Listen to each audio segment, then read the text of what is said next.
আপনার শিশু কিন্তু আপনার পরিবারের বাইরে, অর্থাৎ বাবা মা ভাই বোন, সেই তার বাইরে যে যত আত্মীয় স্বজন রয়েছে তাদের কাছ থেকেও নিরাপদ না। দর্শক, স্বাগত যুগান্তর ডিজিটালে। আপনারা এর মধ্যে জেনেছেন মিরপুরের রামিসা হত্যাকাণ্ডের ঘটনা।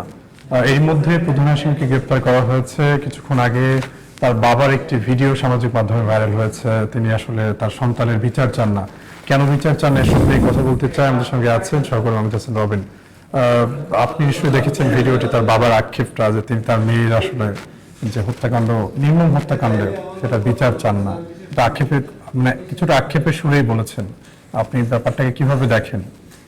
আশরাফুল, এই যে ঘটনাটা, রামিসাকে কিভাবে হত্যা করা হলো, কিভাবে তার পাশের ফ্ল্যাটের, অর্থাৎ সে তার নিজের ভবনেও নিরাপদ না, কিভাবে হত্যা করা হলো, এই দৃশ্যটা কিন্তু গোটা জাতির বিবেককে নাড়িয়ে দিয়েছে।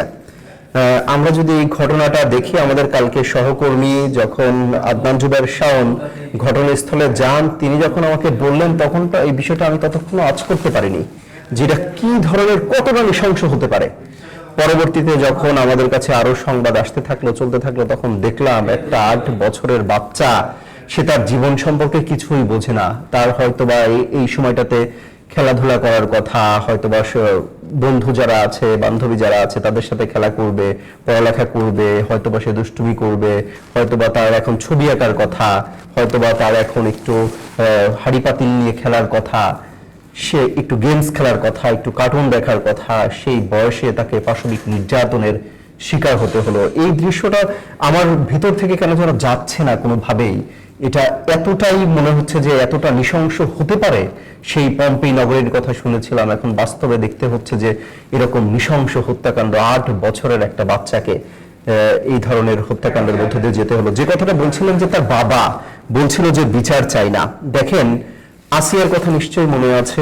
মাগুরার সেই ছোট্ট বাচ্চাটা যেভাবে তার পরিবারের, অর্থাৎ তার আত্মীয় দ্বারা ধর্ষণের শিকার হয়ে কিন্তু পরবর্তীতে সিএমএইচ হাসপাতালে মারা গিয়েছে। তাকে ধরা হয়েছে, জবানবন্দি নেওয়া হয়েছে, সব হচ্ছে। এখন পর্যন্ত কিন্তু দৃশ্যমান কোনো কার্যকর হয়নি সেই বিচারের। হয়তোবা সেই ক্ষোভ থেকেই রামিসার বাবা তিনি বলছেন যে আমি বিচার চাই না, কারণ 8-10 দিন পরেই হয়তোবা সব ভুলে যাবে। যে কথাটা সব থেকে বেশি এখন মনে হচ্ছে, আমি একটু বলতে চাই যারা বাচ্চা রয়েছে সেসব মায়েদের উদ্দেশ্যে আমি বলতে চাই, আপনার শিশু কিন্তু আপনার পরিবারের বাইরে, অর্থাৎ বাবা মা ভাই বোন, সেই তার বাইরে যে যত আত্মীয় স্বজন রয়েছে তাদের কাছ থেকেও নিরাপদ না। সব থেকে বেশি শিশুরা যৌন নির্যাতনের, নিগ্রহের শিকার হন কিন্তু এই খুব কাছের মানুষজনের কাছ থেকে, আত্মীয়দের কাছ থেকে। অর্থাৎ খুবই সাবধান এসব মানুষগুলো থেকে। একই সাথে নিজের বাচ্চাকে কখনোই একা ছাড়া উচিত না। বিশেষ করে লিফটের মধ্যেও নিরাপদ না, সিঁড়িতে নিরাপদ না, বেসমেন্টে নিরাপদ না। সন্তান আসলে কোথাও নিরাপদ না নিজের বাবা মায়ের কোল ছাড়া। এই বিষয়টা খুবই মর্মাহত। আপনি আইন শৃঙ্খলা বাহিনীর কথা বলছিলেন। প্রশাসন একটা ঘটনা ঘটার পরে আসামিকে গ্রেপ্তার করা ছাড়া আসলে তাদের ওইভাবে কিছু করার থাকে না। এই যে ঘটনা, রামিসার ঘটনাটা, প্রধান আসামিকে গ্রেপ্তার করা হয়েছে, প্রশাসনের আসলে এর থেকে বেশি কিছু করার আছে কিনা, আপনার কাছে কি মনে হয়? দেখুন, এখানে আমি খুব বেশি দোষ দিব না। দুইটা বিষয় আমি উল্লেখ করতে চাই। একটা হচ্ছে, প্রশাসন কিন্তু আপনার বেডরুমে এসে, বাসায় এসে নিরাপত্তা পরিস্থিতি নিয়ন্ত্রণ করবে না। এটা হচ্ছে নৈতিকতার বিষয়, যে একটা বাচ্চাকে স্ত্রীর সহায়তায় কিভাবে তাকে হত্যা করা হয়, তাকে নির্যাতন, পাশবিক নির্যাতন করা হয়, একটা 8 বছরের বাচ্চা, সেটা কি, এই নৈতিকতাটা আসলে সামাজিক অবক্ষয় যেটাকে বলে থাকি, ঠিক সেটা, যে এই সমাজ ব্যবস্থার মধ্যে এই অবক্ষয়টা শুরু হয়ে গিয়েছে আরো অনেক আগ থেকেই, যেটা আসলে এখন মেরামত করা হচ্ছে না বা মেরামত করা সম্ভব হচ্ছে না। নাম্বার 1। নাম্বার 2, যেটা হতে পারতো, প্রশাসনের কাজ না যে আপনার বেডরুমে এসে আপনার মীমাংসা করে দিবে যাবে, আপনার ভবনে এসে আরো আপনার বাচ্চাকে সুরক্ষিত করে রেখে যাবে, এটা কাজ না। কিন্তু এটা কাজ যে সঠিক বিচারের মধ্য দিয়ে, দ্রুত বিচারের মধ্য দিয়ে একটা দৃষ্টান্তমূলক একটা নজির স্থাপন করা। অর্থাৎ মানুষ যেন ধর্ষণ করতে ভয় পায়, মানুষ যেন হত্যা করতে ভয় পায়, মানুষ যেন আরেকজনকে নির্যাতন করতে ভয় পায়। এই ধরনের শাস্তির যদি একটা নজির স্থাপন করা যায়, তাহলেই কেবল সমাজ থেকে এই ধরনের অপরাধ প্রবণতা কমে যাওয়া সম্ভব। একটা সময়, আমি একটু বলি, একটা সময় দেখবেন যে অ্যাসিড নিক্ষেপ করা হতো, মনে আছে? অ্যাসিড নিক্ষেপের ঘটনায় 90 দিনের মধ্যে বিচার শেষ করতে হবে, এরকম আমরা ছোটবেলায় যখন বিটিভিতে দেখতাম প্রচারণা চালানো হতো। লাস্ট কবে আপনি শুনেছেন যে অ্যাসিড নিক্ষেপের কথা? লাস্ট কবে শুনেছেন? আমার মনে হয় যে আপনার মনে নাই, আমার তো মনেই নাই। তো এই ধরনের যদি ধর্ষণ, নারী নির্যাতন, শিশু নির্যাতন, হত্যাকাণ্ডের বিচার যদি এই ধরনের 90 দিনের মধ্যে শেষ করা যায়, তার এই ধরনের দৃষ্টান্ত স্থাপন করা যায়, আমার মনে হয় না যে এটা এই সমাজ থেকে দূর হতে খুব বেশি দিন প্রয়োজন হবে। আপনি আইনের কথা বলছেন, বাংলাদেশের আইন অনুযায়ী ধর্ষণ এবং হত্যার যে রায় সেটা সাধারণত মৃত্যুদণ্ড এবং ফাঁসি হয়। আমরা আসিয়ার ক্ষেত্রে দেখেছি যে দ্রুত সময়ের মধ্যে আসামিকে কিন্তু মৃত্যুদণ্ডের রায় প্রদান করা হয়েছে। বাংলাদেশে এরকম কয়েকটি ঘটনার মৃত্যুদণ্ডের রায় ঘোষণা করা হয়েছে কিন্তু কার্যকর করা হয়নি। আইনের কথা যদি বলেন, আইনের যে যথাযথ প্রয়োগ, মৃত্যুদণ্ড রায় দ্রুত সময়ের মধ্যে, সেগুলো হচ্ছে। আপনি কি আইনের কোনো ঘাটতি দেখেন? আইনের তো সর্বোচ্চ রায়টা এখানে দেখেন, আইন যেটা চলছে, আইনের গতিতে চলবে, ফিরবে, কিন্তু বিষয়টা হচ্ছে আমি কোন ধরনের মামলাকে কোথায় উপস্থাপন করব। এখনো বাংলাদেশে দেওয়ানি মামলা, যেটা জমি জমা সংক্রান্ত মামলা, যেটা বংশ পরম্পরা প্রজন্মের পর প্রজন্ম ধরে চলতে থাকে, হয়তোবা বাবা করে গেছে বা দাদা করে গেছে, মারা গেছে, তার সন্তানরা করছে, এটা করে হচ্ছে এখন পর্যন্ত। এই সিস্টেমটা কেন? এই সিস্টেমের কি পরিবর্তন আসতে পারে না? হতে পারে না? অবশ্যই হতে পারে। একই সাথে এই ধরনের বিচার, দ্রুত বিচার ট্রাইব্যুনালটা কেন করা হয়েছে? সেই ক্ষেত্রে করা যেতে পারে, চলা যেতে পারে। অর্থাৎ আপনার অপরাধের প্রবণতার উপর ডিপেন্ড করে আপনি এটা দ্রুত বিচার ট্রাইব্যুনালে করবেন, নাকি জজ কোর্টে ফেলে রাখবেন বা হাইকোর্টে স্বাভাবিক যেসব মামলাগুলো চলে সেগুলোর উপরে আপনি এগুলো ন্যস্ত করবেন। এটা হচ্ছে বড় ইম্পর্টেন্ট বিষয়।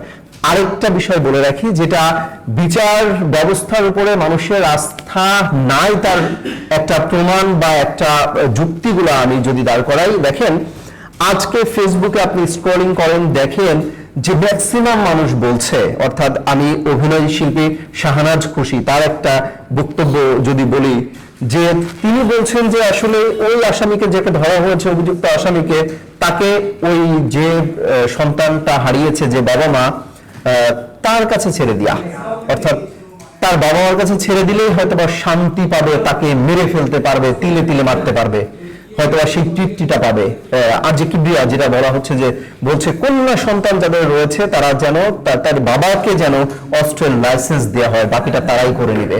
অর্থাৎ এমনকি যারা আমি অনেক দেখছিলাম অ্যাক্টিভিস্ট যারা রয়েছে, যারা এই ধরনের হিউম্যান রাইটস নিয়ে কথা বলে থাকেন, তারা কিন্তু বলছেন যে প্রকাশ্যে, অনেক ক্ষেত্রে প্রকাশ্যে এই ধরনের বিচার হওয়া উচিত, চলা উচিত। জামাতের পক্ষ থেকেও কিন্তু বলা হয়েছে যে এই শাস্তি কিন্তু ধর্ষণের সর্বোচ্চ শাস্তি মৃত্যুদণ্ড দেওয়া উচিত এবং প্রকাশ্যে দেওয়া উচিত। অর্থাৎ বুঝতেই পারছেন মানুষের মধ্যে কি তীব্র ক্ষোভ রয়েছে এখন পর্যন্ত এই বিষয়টি নিয়ে।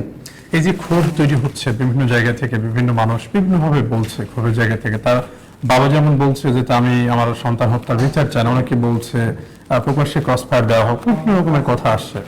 আসলে বাস্তবিক অর্থে এই যে নৈতিক অবক্ষয়, এই অবক্ষয় থেকে উঠে আসার জন্য আমাদের সামাজিকভাবে কোনো দায়বদ্ধতা আছে কিনা? অবশ্যই সামাজিক দায়বদ্ধতা রয়েছে। আপনার ছোটখাটো যে অপরাধগুলো সমাজে ঘটছে, আমরা দেখবেন একটা মানুষ যদি বিপদে পড়ে রাস্তায়, আমরা কিন্তু এগিয়ে যাই না, আমরা চিন্তা করি না যে একই বিপদে আমিও পড়তে পারি, তাহলে আমি কেন এটা করছি না। অনেকে ঝুই ঝামেলা থাকে, চলে, এটার ক্ষেত্রে হয় না। প্রশাসনিক দিক থেকে অনেকটা সহজ হয়ে গিয়েছে, যে 999 ফোন দিলে পারে আপনার সময় হাজির হয়ে যাচ্ছে, তারা খুবই দ্রুত কুইক রেসপন্সটা করছে।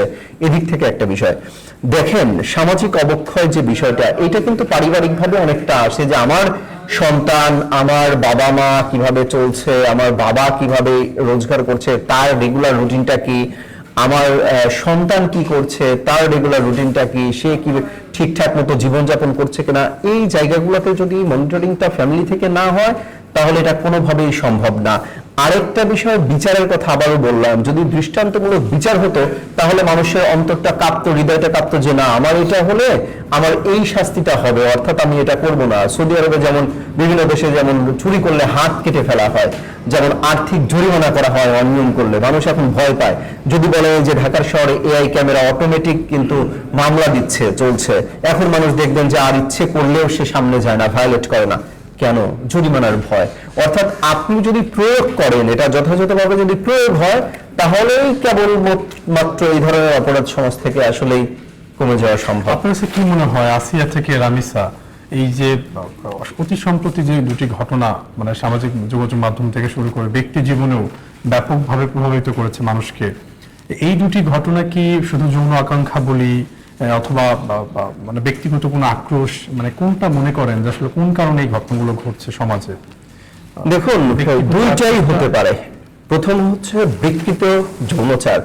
একটা 8 বছরের বাচ্চার প্রতি কতটুকু মানুষের সেই আকর্ষণ তৈরি হতে পারে, চলতে পারে, এটা বর্ণনা করা যায় না। আসলে এটা ভয়ঙ্কর, বিভৎস। একটা মানুষের বিকৃত মস্তিষ্ক না থাকলে কখনো বাচ্চাদের প্রতি, যারা একটা ফুলের মতো, সেই বাচ্চাদের প্রতি মানুষ এ ধরনের নজর দিতে পারে, চলতে পারে, বা এই চিন্তাটা নিয়ে আসতে পারে। আসলেই আমি তাদেরকে গায়ে হাত তোলাই বলি, তাদেরকে মেরে ফেলার মতো পরিস্থিতি বলি, বা তাদেরকে যৌন নির্যাতন বা ধর্ষণ যেটাই বলে থাকি না কেন, এটা আসলে কোনোভাবেই সম্ভব না স্বাভাবিক মস্তিষ্কের মানুষের দ্বারা। অর্থাৎ তাহলে কি বলবেন যে প্রতিনিয়ত কি মানুষ, অসুস্থ মানুষের প্রবণতা বাড়ছে কিনা সমাজে? অনেকটা বলতে পারি এরকম, যে নানান পারিপার্শ্বিক পরিস্থিতির কারণে এই ধরনের ঘটনা দিনকে দিন বাড়ছে। আজকেই সরকার দৃষ্টান্তমূলক ব্যবস্থা নিয়ে চলুক, একটা নজির স্থাপন করুক, চলুক, দেখেন 2 বছর 4 বছর 5 বছরের মধ্যে নজিরবিহীন বিচার ব্যবস্থা। আমি তো আপনার থেকে জানতে চাই, বাংলাদেশে অনেকবার মৃত্যুদণ্ডের রায় হয়েছে ধর্ষণ এবং হত্যাকাণ্ডের ঘটনায়। মৃত্যুদণ্ডের রায় কার্যকর হয়নি এখন পর্যন্ত, আমি যতটুকু জানি আর শুনেছি যে এখন পর্যন্ত। নজিরবিহীন কি ধরনের পদক্ষেপ আসলে সরকার নিতে পারে? ওই যে বললাম 90 দিনের মধ্যে বিচার কাজ শেষ করা, অ্যাসিড নিক্ষেপ করার ক্ষেত্রে যে ধরনের ছিল, এখন আর দেখেন না আপনি, শোনেন না আপনি, পত্রিকার শিরোনামে আসে না। ঠিক একই উপায়ে 90 দিনের মধ্যে কার্যক্রম, একদম বিচার ব্যবস্থা, আপিল থাকুক, তারপরের আপিল থাকুক, রাষ্ট্রপতির সাধারণ ক্ষমা ঘোষণা থাকুক, যা থাকুক, সব হবে 90 দিনের মধ্যে। অর্থাৎ আজকের থেকে ক্লুলেস অনেক ঘটনাও আরো আগে পেয়ে যায়। অর্থাৎ যেখানে ঘটনা ঘটেছে, আসামি স্বীকারোক্তি দিচ্ছে, সব ওকে আছে, আপনার আইনি বিচার প্রক্রিয়ার জন্য সময় ব্যবস্থা দরকার আছে, কারণ বায়াসড হতে পারে আইন ব্যবস্থা, তাড়াহুড়োর কোনো কিছু না। অর্থাৎ আপনি সময় নিয়ে, প্রসেস নিয়ে সব করেন, কিন্তু সর্বোচ্চ 90 দিন।